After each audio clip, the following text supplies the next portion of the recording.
All right. Thank you for joining us today for our Whiteshell Laboratories Environmental Protection and Site Relicensing webinar. I would like to acknowledge that Whiteshell Laboratories is located on Treaty 1 and Treaty 3 territory, as well as the homeland of the Red River Métis. As an organization, CNL recognizes and appreciates Indigenous peoples' connection to this place and the contributions that First Nations, Métis, Inuit, and other Indigenous peoples have made, both in shaping and strengthening the communities where the project is situated and to this country as a whole. Before we kick off the presentations today, there is simultaneous interpretation. You can access this session in French if you click the globe icon on the bottom right. Today's session is planned for about 45 minutes. We have three presenters today, and then we will get to questions at the very end. The Q&A function, you can submit questions at any time by typing in your questions from the Q&A on the Q&A function, and we'll get to them at the end. Note that we do record these sessions because we post on YouTube. And once we get the videos up on YouTube, we will send a link through the email you provided when registering. If you have any technical issues or you'd like to chat about this project, please contact us at Whiteshell WL Communications at cnl.ca, WL being Whiteshell, or engage at cnl.ca. We do have a quick poll question at the end of the presentations before we get to Q&A, just to let you know, because we'd like to know how often you'd like to hear from CNL about Whiteshell. We also have a 10-question survey that we will be emailing out shortly, and we'd really appreciate it if you take the time to share your thoughts on our webinars. Okay, so we'll be hearing from 3 CNL staff members today. There will be, first is Alain Caron, CNL's Director of End State Strategy, who will provide us with a brief introduction to Whiteshell Laboratories. Following Alan's presentation, you will hear from Leslie Wilson, an environmental specialist at Whiteshell, who will provide an update on environmental protection work at Whiteshell, including some recent public and Indigenous engagement activities around our environmental programs. And last but not least, we'll hear from Margot Thompson, Senior Communication Specialist at CNL, about the Whiteshell site licensing renewal and upcoming hearing. Okay. I'm going to pass things over to Alan to kick us off with an introduction to Whiteshell. Alan, over to you. Oh, you must have reset. You are Jason Chapman again. That's okay. We can get you fixed up. Go ahead. Okay, I apologize for that. I had the worst time for my internet to crash. So, okay, thank you. Thank you. And yeah, before I get into it, just a brief intro on myself, who I am. My name is Alain Caron. I am the Director of End State Strategy at the Whiteshell site in Pinawa. I've been with CNL for over 15 years. My organization provides licensing support as well as technical and strategic support for the overall restoration mission of the Whiteshell site. You may have already noticed we like to use acronyms, and sometimes it can be confusing, even for ourselves. I work for CNL, Canadian Nuclear Laboratories. We are a contractor to the Government of Canada, and our job is to safely manage and operate all of the AECL, or Atomic Energy of Canada's, sites across the country. AECL is the federal crown corporation that owns the sites and is responsible for the liabilities on those sites. CNL and AECL have a contractual relationship called GOCO, Government Owned Contractor Operated, and entered the GOCO contract in September of 2015. Included in the mandate was to continue and complete decommissioning of the Whiteshell site by safely addressing legacy waste, both nuclear and industrial, and ensuring we keep employees, the public, Indigenous rights holders, and the environment safe. There is one box on the right side of the slide that I haven't spoken to yet, and that is the Canadian Nuclear Safety Commission, or known as the CNSC. The CNSC is the independent federal regulator responsible for regulating all nuclear-related activities and materials in Canada. CNL is able to operate and decommission the Whiteshell site because we are licensed to do so by the CNSC.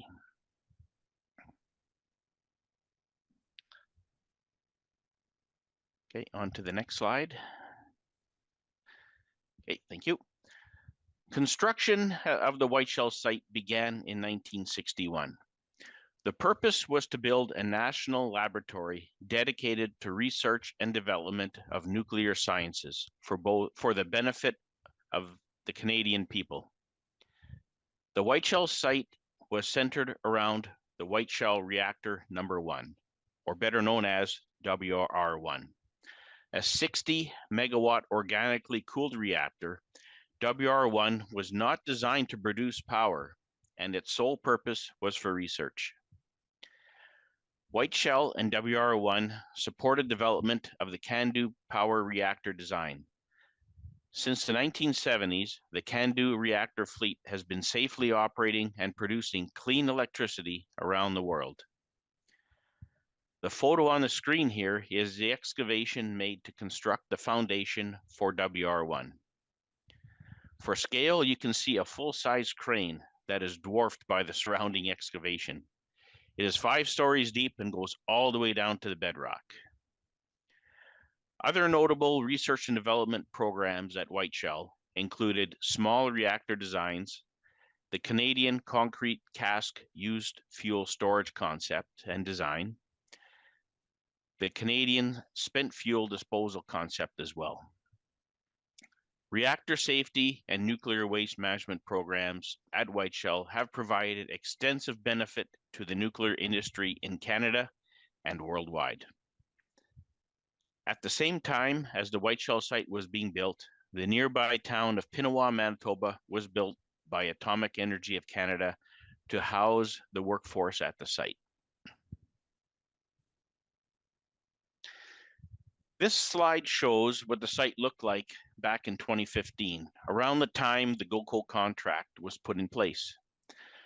The restoration of the site started years before that, though, with a number of buildings already taken down prior to this picture being taken.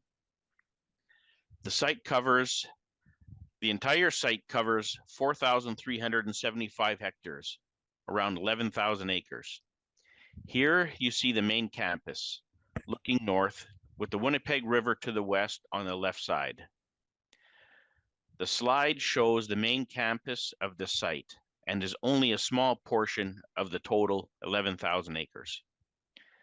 Essentially, the site is a standalone community with security, fire protection, and its own sewage lagoon system, which you can see by those 2 rectangular bodies of water shown near the middle of the slide.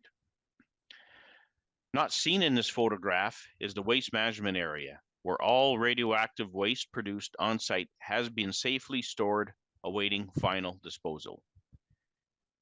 In the mid-1990s, the government made the difficult decision to close the site. Following an environmental assessment in late 1999 and supported by a massive commitment by the Government of Canada, the site received a license to decommission in 2002. On to the next slide. Yep, thank you. The Whiteshell Labs Restoration Project mission is to fully decommission, dismantle, and remediate the Whiteshell site. This photograph illustrates the proposed end state for the main campus site that we anticipate to be done in the mid-2030s. All buildings and other above-ground infrastructure are being proposed to be removed. The blue rectangle near the upper right of the slide represents the proposed in situ disposal site of the WR1 reactor. Environmental monitoring systems will be implemented, and verification that the environment is not being negatively impacted will continue for proposed 100 years. This slide shows one of our crews that safely performs work at the Whiteshell site. Although they're all dressed alike, this picture has employees that have a wide range of specialized skills like radiation protection, nuclear operations, and waste management. This project, the Whiteshell project, is the first large-scale remediation of a nuclear site in Canada. To summarize, up to this point, we have safely dismantled over 40 buildings. We have safely transported 6,700 cubic meters of waste to Chalk River in Ontario. We minimize waste by sorting materials and recycle as much as we can. Each year, we collect and analyze thousands of samples through our environmental monitoring program. As I mentioned before, our site is almost 4,400 hectares, or 11,000 acres, 70% of which was not affected at all by our operations. If the restoration moves according as proposed, just over 4,000 hectares, or 93% of the entire site will be unrestricted and available for any use. 5% will be recreational use, and that category may require some sort of access control and monitoring. 1.5% industrial use and will be subject to access controls, so like fencing and monitoring. And 0.4% will be designated as restricted access. Specifically, the proposed WR1, part of the waste management area associated with the low-level waste trenches, and the non-radioactive landfill. All of these are summarized in our draft land use and end state plan. The radioactive waste that results from our restoration work is carefully managed and, in some cases, has been sent for safe off-site storage. At this time, there is no permanent nuclear waste disposal facilities in Canada. As I mentioned earlier, the WR1 reactor played a key role in the nuclear history of Canada. It was built by General Electric and first achieved criticality or operation in 1965. After serving for 20 years as a research reactor, it was safely shut down in 1985, and since then has been maintained in a safe state of storage with surveillance. CNL is proposing to decommission and leave the reactor in place at the Whiteshell site. All fuel and accessible liquids have already been removed, and what remains are the structural components of the reactor, such as the vessel and the piping. CNL's approach, in situ decommissioning, will provide a safe, secure, and effective disposal solution for the existing contaminated below-grade building. This approach minimizes the risk to the health, safety, and security of the public, workers, and the environment. It avoids the necessity of transporting contaminated components and finding another location and facility for disposal. Note, this solution was not identified in the 2001 environmental assessment, and as such, the proposal is currently going through an environmental assessment. The same 2001 environmental assessment identified the two other areas for in situ disposal, those being the low-level waste trenches at the waste management area and the inactive landfill. Options are being evaluated for the safe long-term management of the waste found in the trenches, and the closure of the landfill will follow the guidance provided in the Waste Management Facilities Regulation of the Manitoba Environmental Act. Thank you very much for listening to me. I will now hand it off to Leslie Wilson. Hi, everyone. Hi, thanks, everyone. I'm Leslie Wilson. I'm an environmental specialist at Whiteshell Laboratories. I've worked on this site for almost 16 years, so it'll be 16 years in October. And right now, my primary role is working with Indigenous communities through the Environmental Protection Program. I really enjoy that.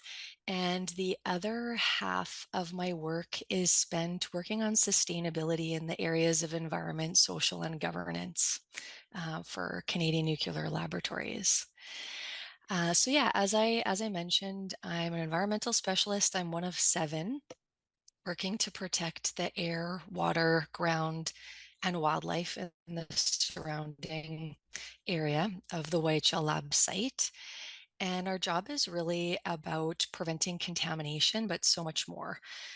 We're aiming to improve the environmental health of this region long into the future in many different ways. Um, we also ensure that work at the site complies with ISO 14001 certification. And not many people are familiar with ISO 14001, but this is an internationally agreed standard for excellence in environmental management. So we're proud to have that certification for the site. Our results of that program are audited every year by a third party under the ISO 14001 certification program. And today in this presentation, I'm going to touch on some aspects of our environmental and emissions monitoring programs. But the environmental protection program is also focused on so much more, but I didn't have enough time to talk about all that today, but I have a couple things, a couple other things that we do on the screen. Estimating and reducing greenhouse gas emissions. So since we started decommissioning the site in 2003, we have reduced our site's greenhouse gas emissions by 88%. So we're proud of that for the site. And ensuring the protection of habitat and biodiversity on the site, that's another really important role that we have. Education programs for our staff. So making sure that staff are aware of environmental topics that are applicable to the site and applicable to their work. And then also the survey of songbirds, turtles, and bats that we've conducted with Indigenous communities under our biodiversity monitoring program. And next slide. Yeah, so we monitor contamination that may originate from the Whiteshell site through 2 programs, 2 sort of broad programs. One program monitors the environment beyond the Whiteshell Lab site grounds, and the other program measures radiation levels at many key locations on site where the cleanup is underway. Together, these 2 programs actually collect and analyze over 3,000 samples per year. So it keeps us very busy in environmental protection. And next slide. Yeah, so first let's talk about the environmental monitoring program. So with this program, we go beyond measuring human-made radiation at the site facilities. We monitor food like fish, drinking water, garden vegetables, and wild game meat from roadkill. And I'm really excited about this program because it's a really good example of how Indigenous traditional knowledge and Western science can join forces to maximize benefits for everyone in the region. And in environmental protection, we know that environmental science works best when Western approaches are informed by traditional knowledge of Indigenous peoples. And so that's really, really important to our program. And I can really think of no better opportunity to bring these approaches together than the Whiteshell Lab, the Whiteshell Lab Cleanup Project. Yeah, so we've invited any interested Indigenous communities to participate in the monitoring that we do. And we're also really excited about the Sangeen First Nation community-led environmental monitoring program that was named Nagon Ake, which means land first. So we'll continue to learn from them and monitor the land with them in the future. And next slide.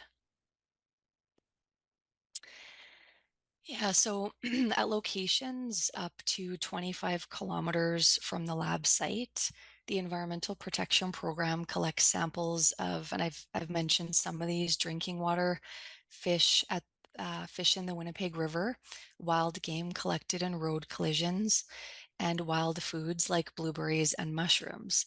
And the blueberries and mushrooms are two fairly new additions to our program, and we're looking to improve this with collection of specific mushroom species and more locations for blueberries with Indigenous peoples.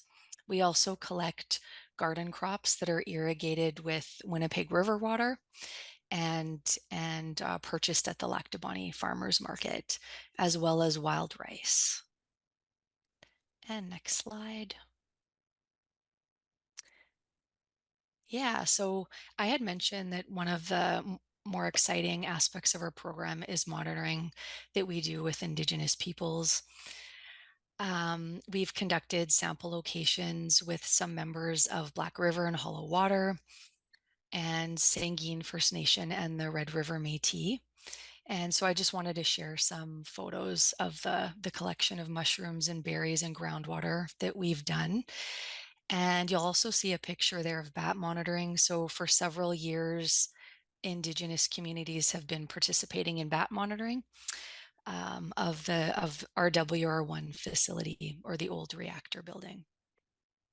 And then and more recently, we've done some walk downs for milkweed plants. We've conducted this in order to protect the life cycle of the monarch butterfly, which has recently been uplisted to an endangered species under the Federal Species at Risk Act. And next slide. So far, sampling across the area has confirmed that there is no concerning amount of man-made radiation traveling through the watershed. For example, I have some results here for you. In 2023, our drinking water and fish samples have shown that levels of radioactivity are about 10,000 times lower than Canada's allowable limit.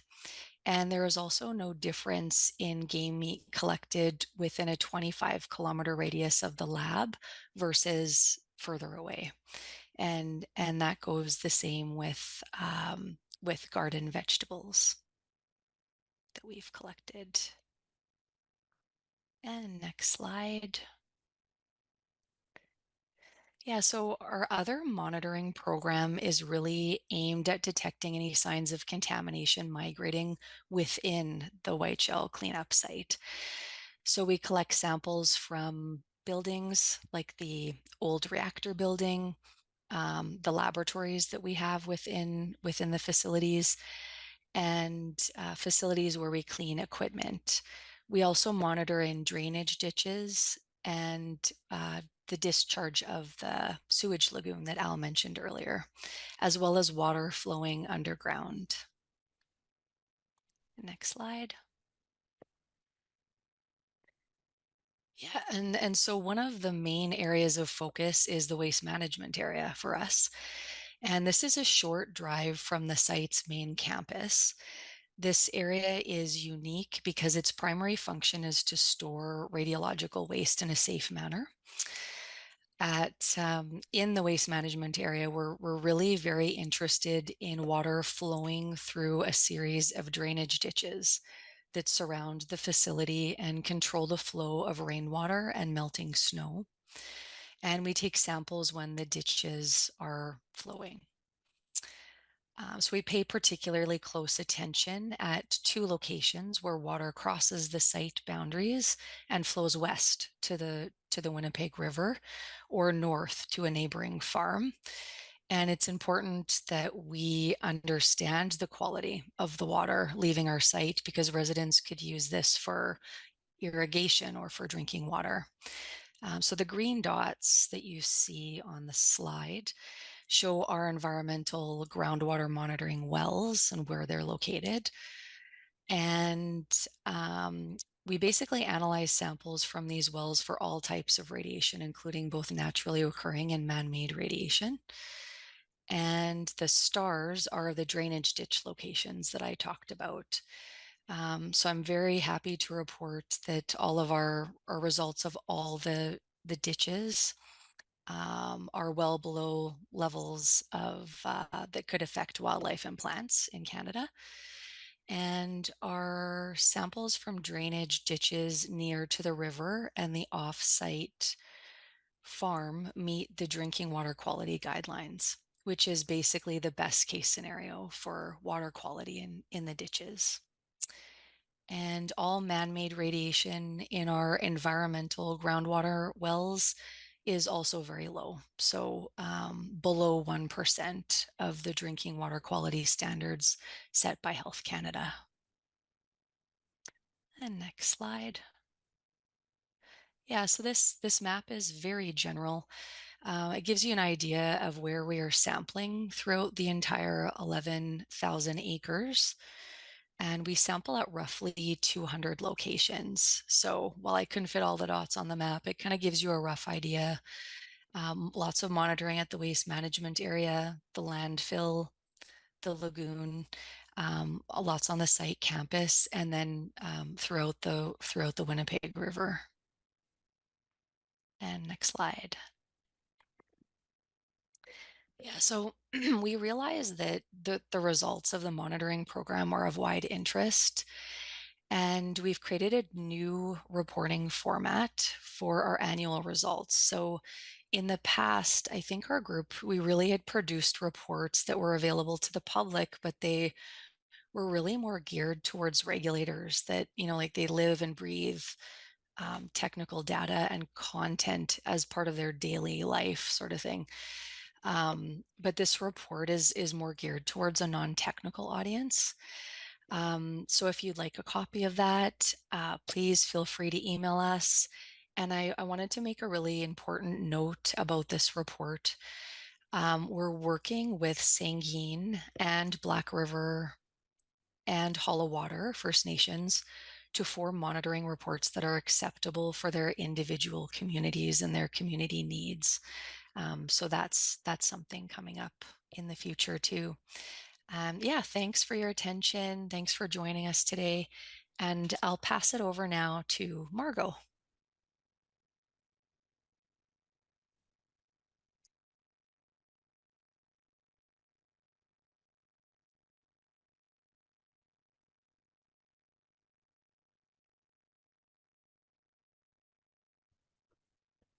Margot? Thanks, Mike. There you go. Sorry, if I can just have 1 second, maybe we could do the poll right now. I got an alert on my computer that I'm running low on batteries, so I have to just plug it in.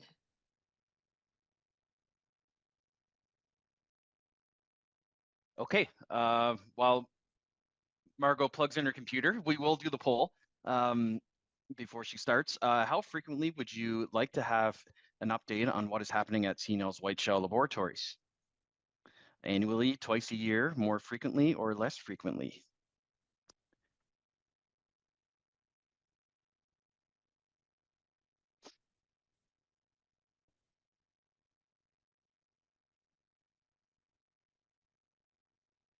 Okay, we'll keep it up for a bit.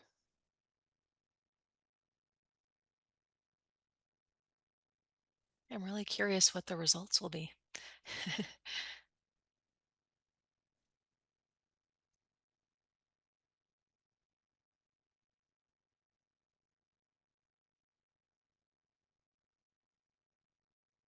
Okay, we can close the poll.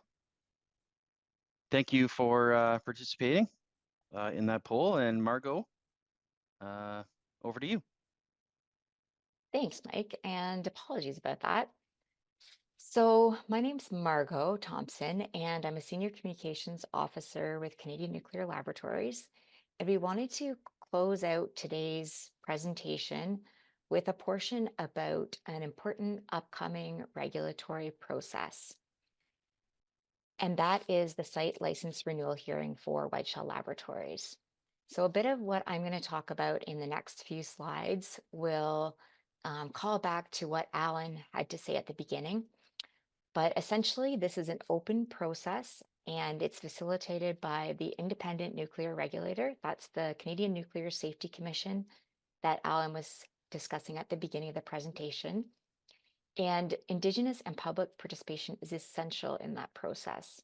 So today, we just want to make sure that everyone has the information needed if they're looking to participate in that hearing or if they just want to follow along with the licensing process. So a few key dates. September 16th, that's a week from yesterday, so next Monday. That's the deadline for hearing participation requests to be filed with the CNSC. And we'll drop a few links into the chat and we'll send them out in our follow-up email that share how you apply with the CNSC to participate as an intervener in the hearing. So if you want to follow along with that licensing process, it will be webcast out by the CNSC on October 23rd and 24th, and it is a virtual hearing. Okay, next slide, please.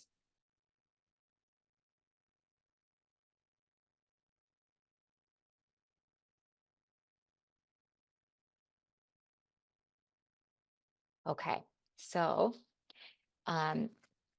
Alan mentioned that we do operate with a decommissioning license at Whiteshell Laboratories, and it's called a Research and Test Establishment Decommissioning License.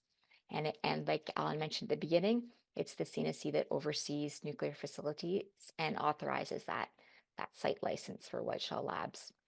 And the current license is a 5-year license, and that was granted by the CNSC back in December 2019 when we last went through this process. Okay, next slide, please, Carolina.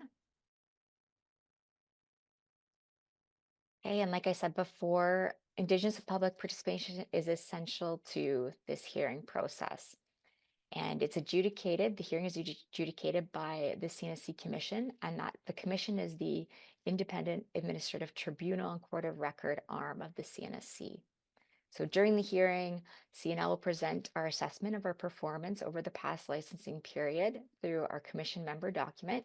And that document, the CMD, commission member document, is now publicly available. So we can post that in the chat as well.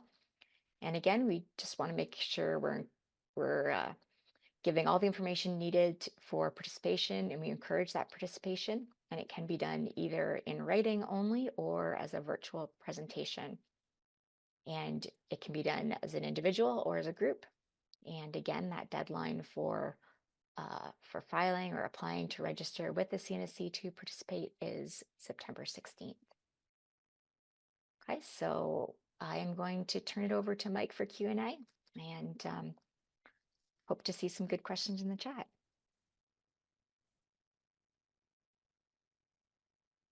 Okay, great. Thank you, Margot, and Alan and Leslie for your presentations. I think we are right on time, so that's why we practice. So we will get to the Q&A. So just a reminder that the Q&A function, you can type in your questions and we will get to them. So we'll just wait. We'll wait a minute for a few to come in. So it might be some radio silence for a second. But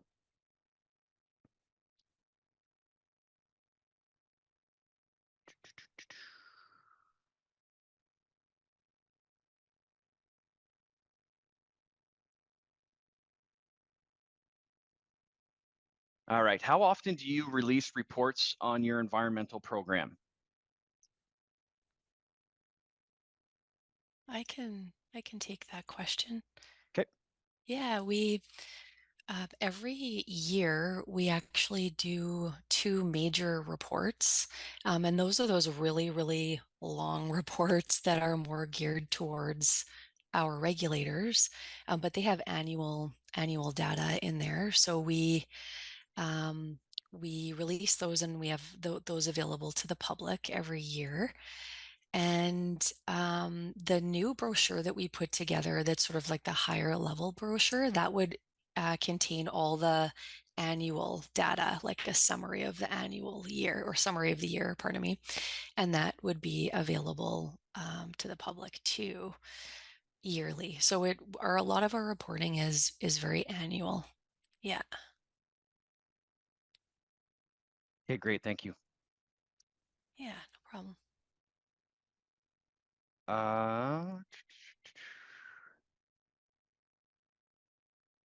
Where can we find more information on the Whiteshell Environmental Protection Program?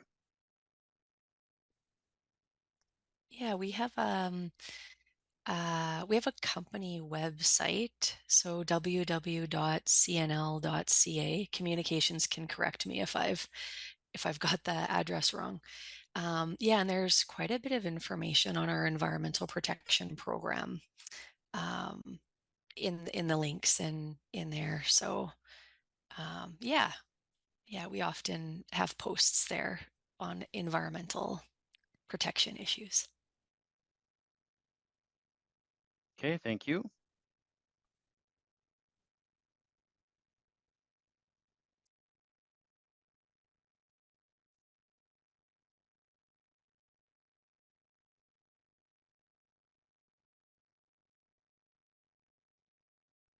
Okay. Let's wait for more questions to come in.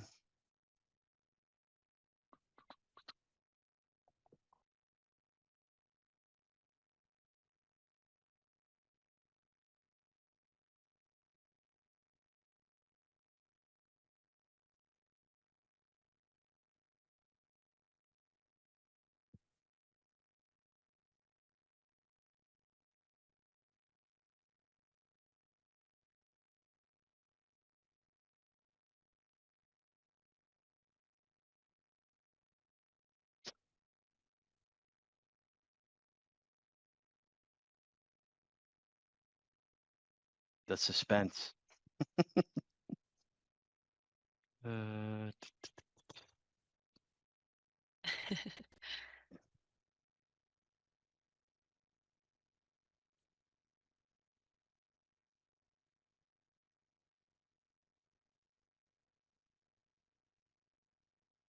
Okay, so Leslie, next one's for you. What are the environmental samples analyzed for?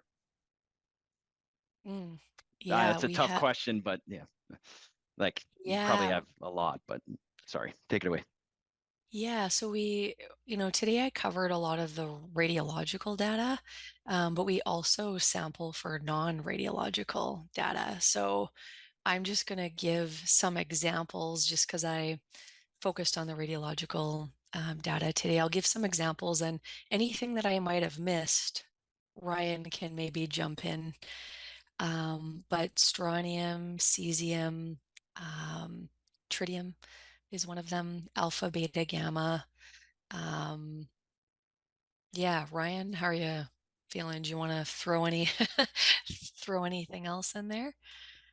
You don't have to name every single one, but Okay, yeah. yeah, Sure, yeah. I can step in. From the radioactive perspective, we're looking for your gross beta and gross alpha radionuclides, in particular cesium-137 for beta, strontium-90 for beta, and gross alpha is typically americium-241.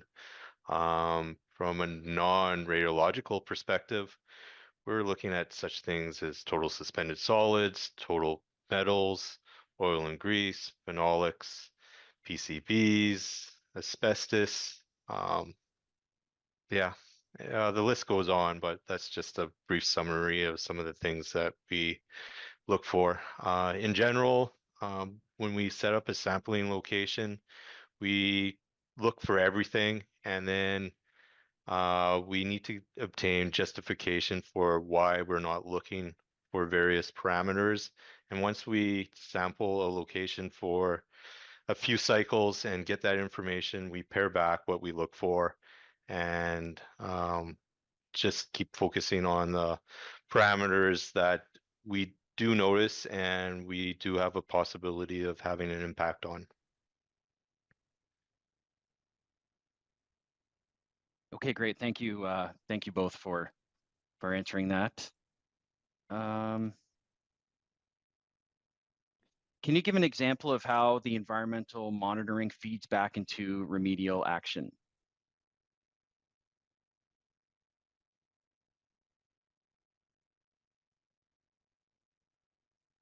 Yeah, Ryan, did you want to take that one too?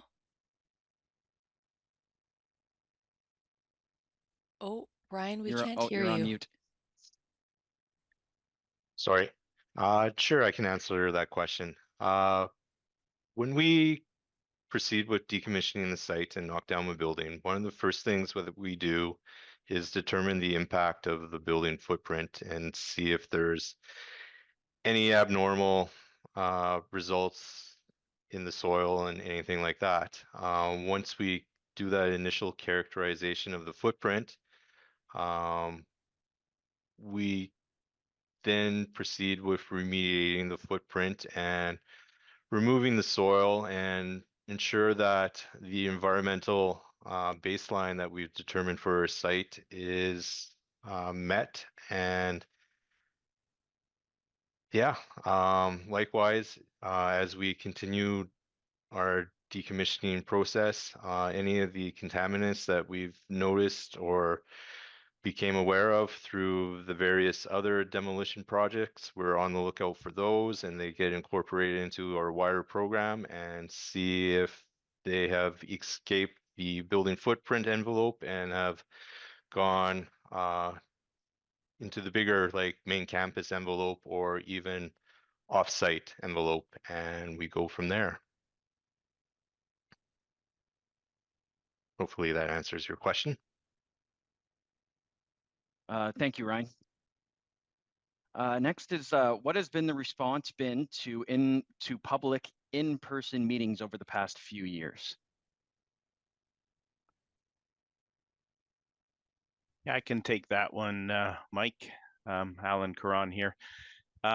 So over the last week, we've been holding public engagement sessions for a large number of years, and the subject matter is kind of wide ranging. You know, some of them feed directly into our licensing renewal process. Some of them are for the WR1 in situ disposal proposed or the proposed WR1 in situ disposal. We engage with, as the question mentioned, in-person public, but we also do a lot of engagement with First Nations and the Manitoba Métis as well.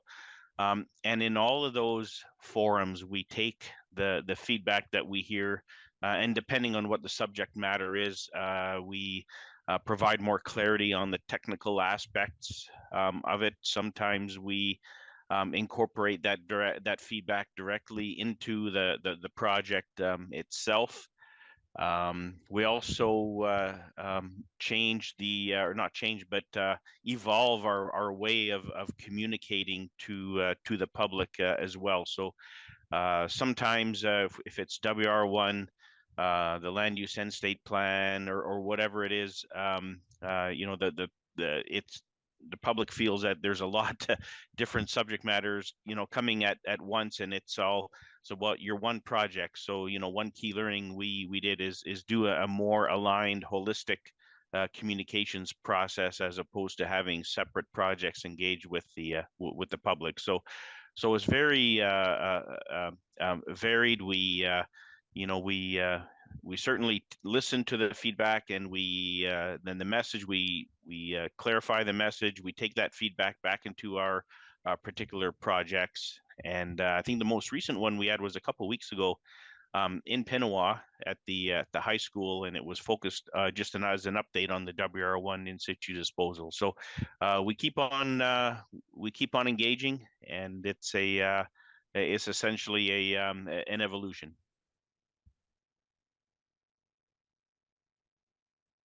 Okay, great. Thank you.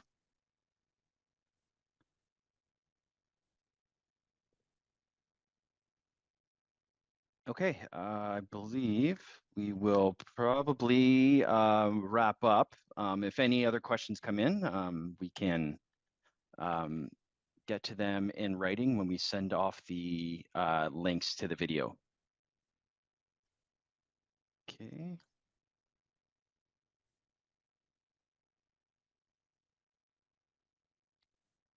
So the results of the poll, most of you would like to hear about Whiteshell more often. So thank you for participating in that poll. Sorry, we've got too many windows open here. Okay.